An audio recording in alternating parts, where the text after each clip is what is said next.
Billionaire fires his black driver, then finds out he's the only man who can save his paralyzed daughter.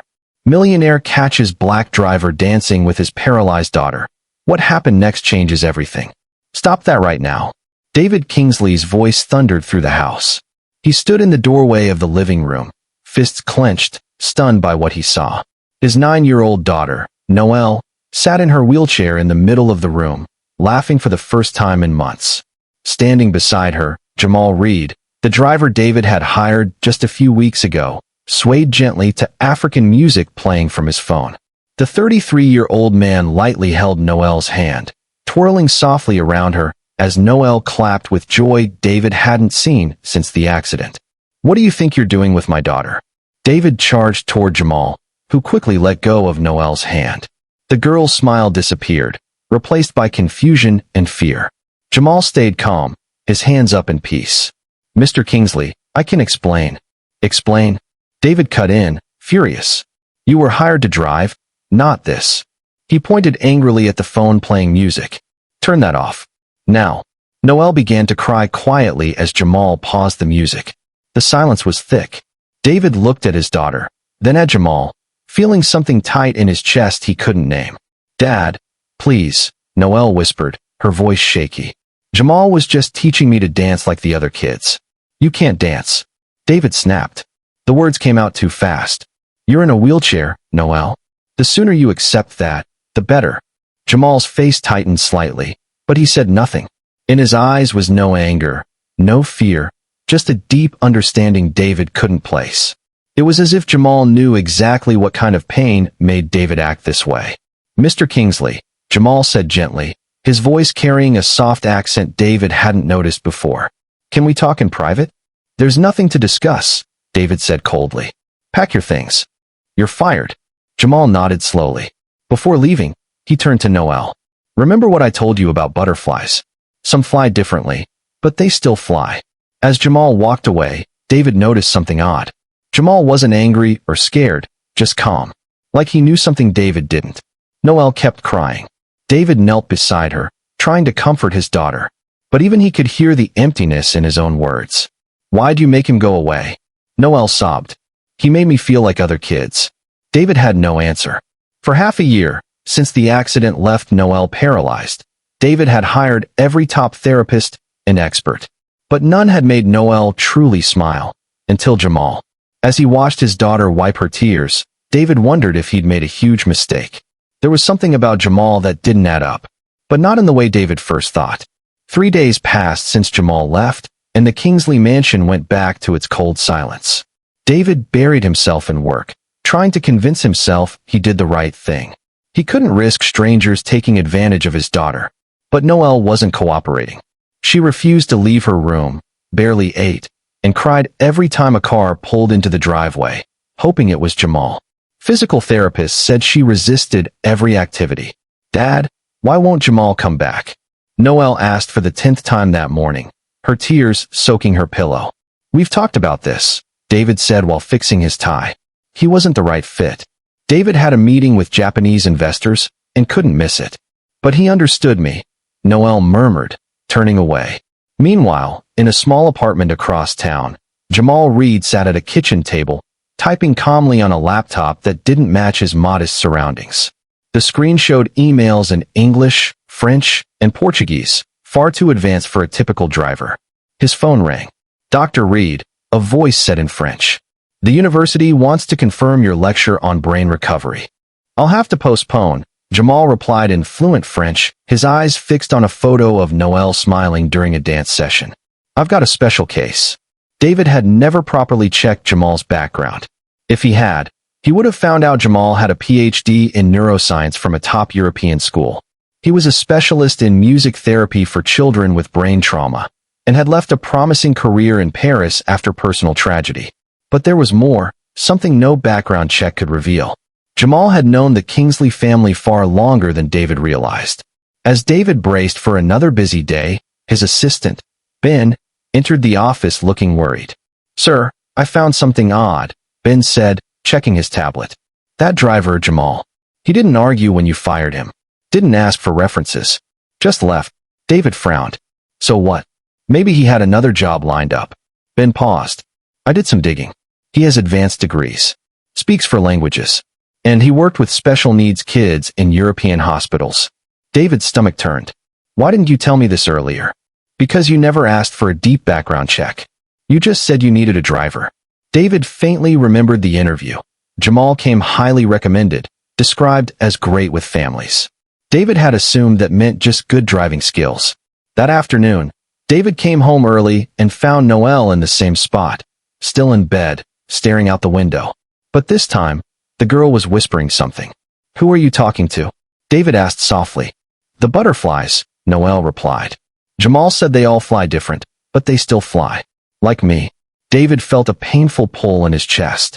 Those were the last words Jamal had said to Noelle. Later that night, after Noelle fell asleep, David walked to the garage where Jamal used to clean the car and hum tunes.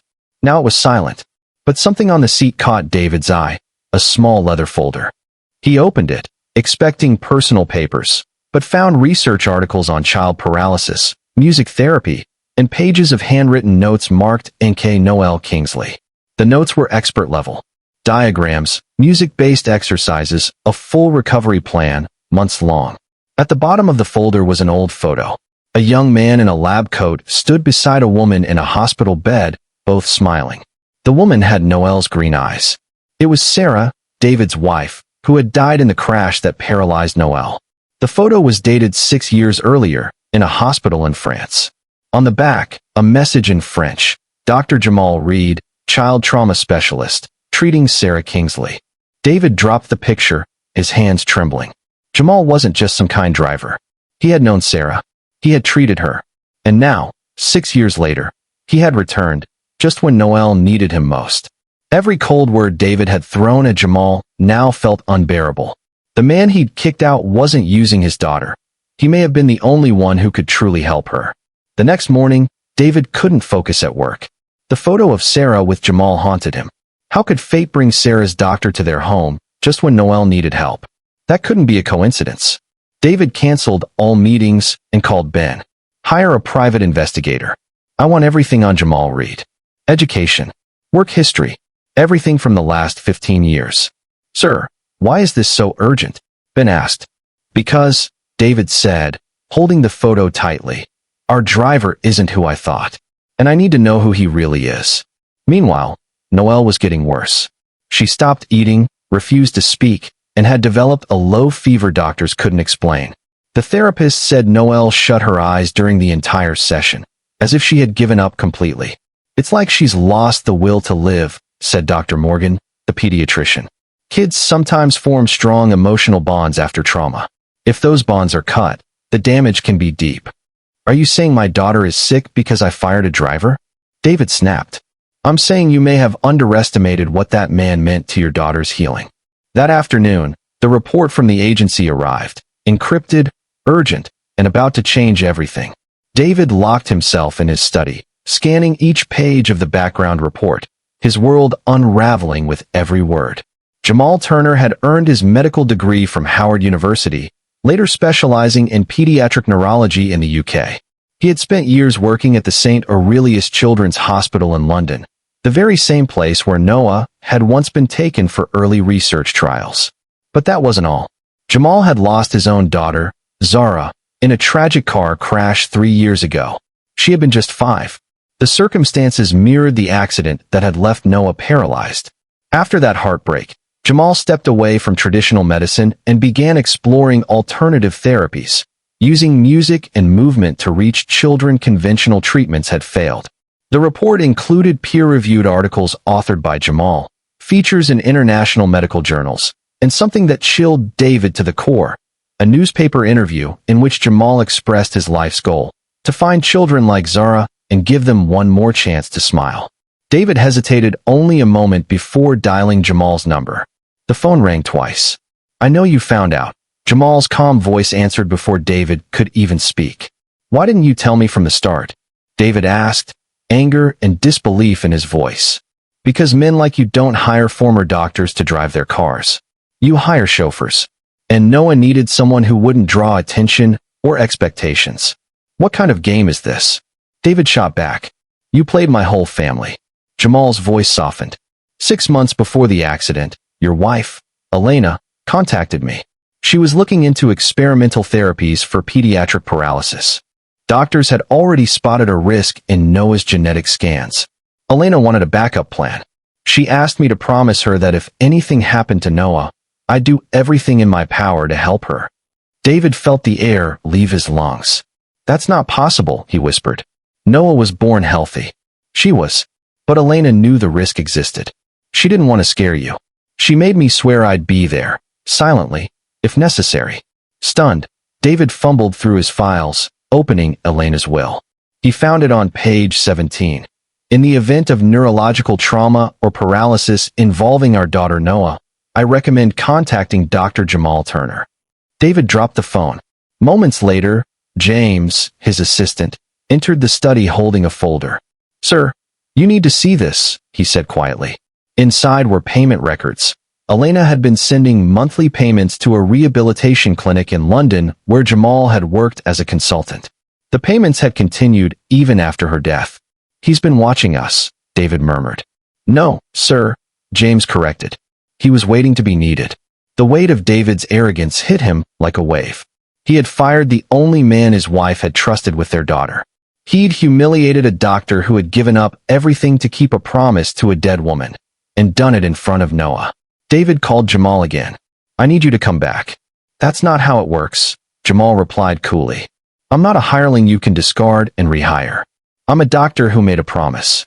Then what do you want from me? I want you to stop trying to control Noah's healing and start participating in it. I want you to admit you don't know what's best.